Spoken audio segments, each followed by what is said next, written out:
Can you put lead in your pockets? No. They've tried that. Have they? Yeah, chainmail. The fastest race in the world, Teutonia, is in Brazil, and it's a gnarly racetrack. It's super rough. It's super narrow. They line it like 2 or 3 high with hay bales, and then all these Brazilians, I talked about it in that other podcast, you know, they're just like jacked up on coconut juice, just screaming, yelling Portuguese, just frothing. It's a man-on-man race, and, yeah, the pavement's so bad, but guys are getting down. They're just destroying it. The Barracuda! Yeah! Everybody do a wow! Do what, baby? Come on and do the Barracuda!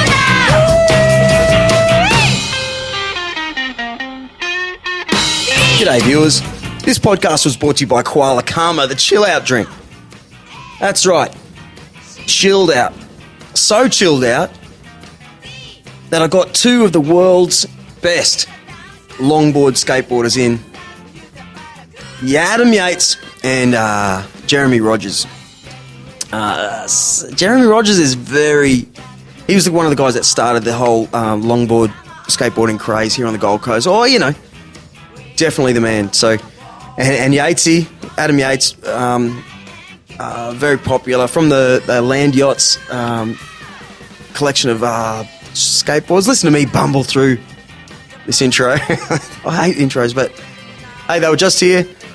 Yatesy just rode off on his bike. Jeremy Jezza just drove off in his truck. And here they are now. Over to you, boys! Yeah! So, g'day, boys. How are you? Welcome. Thank you. Cheers. Thanks for having us. So, first of all, we've got a good 3-way happening this afternoon with Adam Yatesy from Land Yachts. That's the one. Say hello so everyone knows your voice. G'day. And, of course, Jeremy Rodgers, who was here only a couple of months ago. Yeah, hello. How are you, mate? Back. How'd you go in Mount Keira? Yeah, it was amazing. We raced the Masters and Yates got second and I got fourth. So we Downhill skateboard. Yeah, shared the finals together, which was... What you were in that race too? Yeah, I was actually. Yeah. Right. I went Say that down. again. So where did you place then? I don't even know where I finished in the Yatesy Open. was in the Masters second and Opens about 20th? Or? Yeah, I don't know. It was like 18th or something. But Wow. we're 2 old dudes now. He's older than me. But yeah, the Masters bracket opened up at 35 plus this year for the IDF, which is the International Downhill Federation. And essentially it was 35 plus, but there's a loophole. And the guy who's one of the top dogs in the IDF was, "Oi, Yatesy, you want to race Masters?" I'm like, "Oh, I'm not old enough, man." He goes, "When were you born?" I'm like, 81. He goes, "You're old enough." I'm like, "Well, it's 35 plus." And he goes, "Yeah, but the year 81.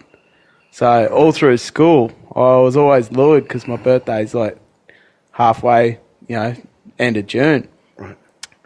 But yeah, this time I got lucky at the start of the year, the start of my birth year. It's like, yeah, there you go. I was 34 racing Masters in 35. But Is that an advantage? Yeah, he's cheating. Oh, Yeah, I reckon. Look at him. Look at him with his tight skin. that's why I didn't win. Shit. That's probably why. The big man was looking down on me going... Waving to chicks as you go. No, I was hustling. I was chasing It wouldn't be an hard. advantage, right? What would you think, No, he's Jeremy? faster, yeah. Yeah, just still. But you've ended up under cars before. I heard your story on the Pulse Expression show. Yeah, that thing was nuts. Yeah. Yeah, that was... Yeah.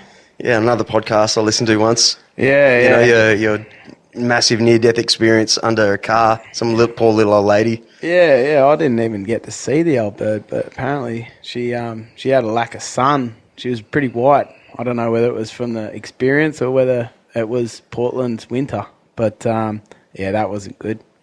I think it was half the fact that you were under her car, unconscious. She would have been a bit white, but... Yeah. So, all right. worried. I'm surprised you even got back on. I'm really surprised that you actually did the Masters. And you still haven't answered me, Jeremy. How'd you go? How did you go? Because you've done every, what do you call them? Every World Cup. Every World Cup. So in Australia. So I got done the qualifying and got through. I think I qualified about 69th. So then it was the top 60 go through to the main racing bracket. Oh, but tell the quali story. How good was this? So he was outside the quali bracket, and I was like, oi, buddy. And they had this weird system how you got to qualify this year, and it was really it was different, it was new, it was unique. Not a lot of people agreed, but some people were using it to their advantage. So I was like, all right, oi, Jezza, let's do a run, mate. So we did a run, and I was just like, coming in hot behind him, mate, just giving him a little bump here, a little bump there, and he's coming around the corners, and he's just like holding on, and I'm just a little bump. There you go, another little bump. In one run, he drops 5 seconds straight into the racing bracket. Booyah. So in qualifying, you can... It's a little grey area, but yeah. This year You should have said that live on the show. This year they You just ruined your deal. he kills it. He kills it. But this year they tried something completely new and unique, and I don't know. I don't agree with it. But you need to. If everyone else is doing it, why not? Right. Okay. So we got Jezza in the racing bracket. Great. Yeah, so then from there, I made 3 or 4 heats and got through to the main round. So, yeah, Excellent. Was it great? finished top 64. Which Yeah, did you feel was, good? Yeah, it was unexpected. So I, Photo, I guess. Unexpected, but in saying that, You've done it a million I times. always, perform better during the races, especially when you're against people that, are not seasoned racers. You can draft them. You can sort of get them nervous that you're right behind him. Was it a good run? Have you done that track? Do you call it a track? Yeah, What do you call it? Well, we were the first to ever do Mount Keira. Back in the day, we used to go down to Sydney for slalom racing, and then we'd go take down our downhill gear and go racing down Sydney Hills and explore, basically. And we got taken to Mount Keira, and Mount Keira is amazing. And the fact that at Mount Keira, halfway down, there's a scout hall that we get facilities to use. So there's free camping, great, scout facilities that have got all the mods and cons. Right. Who won it? Was it? Did you say Dutch? No, Brazilians, right? Yeah, Brazilians. Nah, jeez, come Tiago took it Max. Yeah. Max Ballesteros. Yeah. Sorry, Tiago got 4th, didn't he? No, he won the Conti. Yeah. Sorry, Max, Yeah. Delua, Delua. Jacko, Bussy. Yeah. Yeah. Well, Jacko got second, but there was a bit of controversy. So then there was It was overturned. tied. Yeah, tied was for it second. tied? Yep. Oh, really? They didn't even... Oh, okay. No, they gave them both second.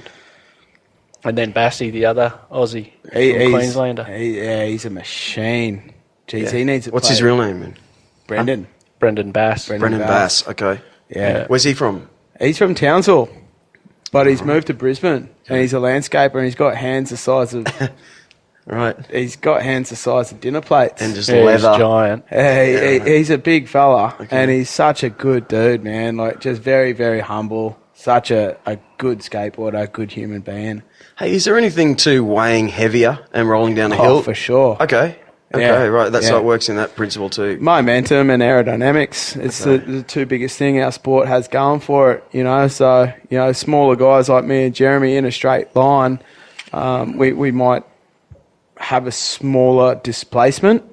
However, our mass doesn't allow us to get to the same, I guess, top speed over a rolling distance. Can you put lead in your pockets? Nah. No? They've tried that. Have It's- Yeah, chainmail. The fastest race in the world, Teutonia, is in Brazil, and it's a gnarly racetrack. It's super rough. It's super narrow. They line it like 2 or 3 high with hay bales, and then all these Brazilians, I talked about it in that other podcast, they're just like jacked up on coconut juice, just screaming, yelling Portuguese, just frothing. It's a man-on-man race, and yeah, the pavement's so bad, but guys are getting down, they're just destroying it. But yeah, this one guy, he decided one year that he wanted to win it, and he wanted to win it that bad that he wanted he put chainmail on under his leathers Yep. to make himself, 5 kilos heavier, potentially. I don't even know how much that stuff weighs, but yeah, they found out about it, and Brazilians being, sprightly and very passionate and patriotic, they weren't impressed. Okay. Nah. So it's an overseas rider done that? Yeah. Wow. Yeah. I'd definitely do it. I'd definitely put lead in my shoes. I'd have to. I'm sure if you know it's going to work, I would definitely. That's the way it works in car racing. Everyone's trying to find the loophole in any sport. Yeah. Be it footy players, trying to take performance enhancing. That's just a way to win. Everyone's kind of the same. When you're in the bashed. elite section, Yeah. why are you so good? I don't know. If you I'll put it this way, Yatesy. Right? If you were this small fella sitting on the corner over here. I just like saying Yatesy. It's great, mate. Let's discuss this, right? Why if you were behind Jeremy in that qualifying race, what would you see of?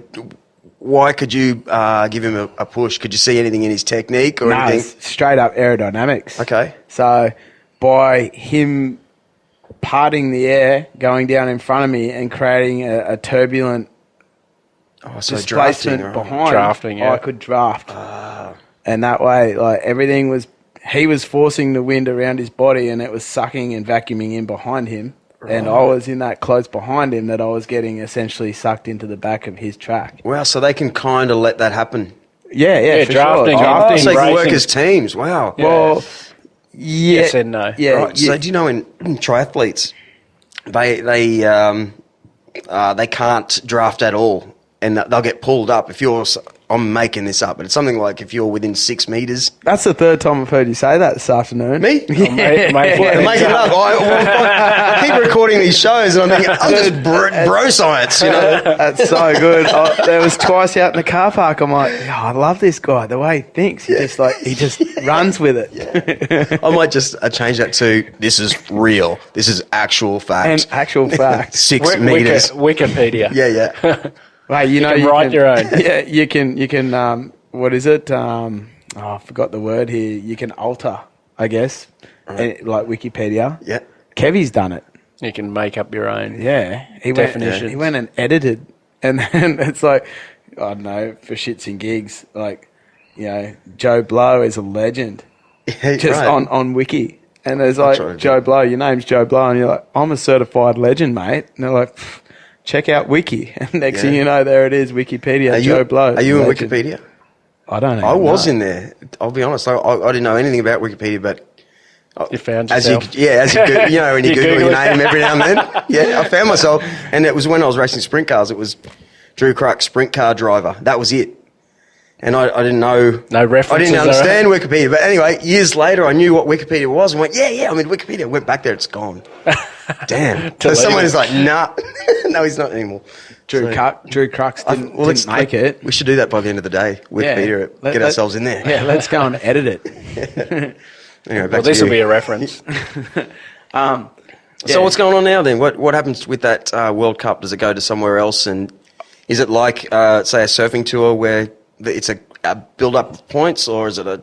Yeah, essentially, they're in Philippines at the moment. They're presently in the Philippines. It's the second leg of the VLT, the seventh VLT, which is the Visayan, however you want to say it, longboard trilogy.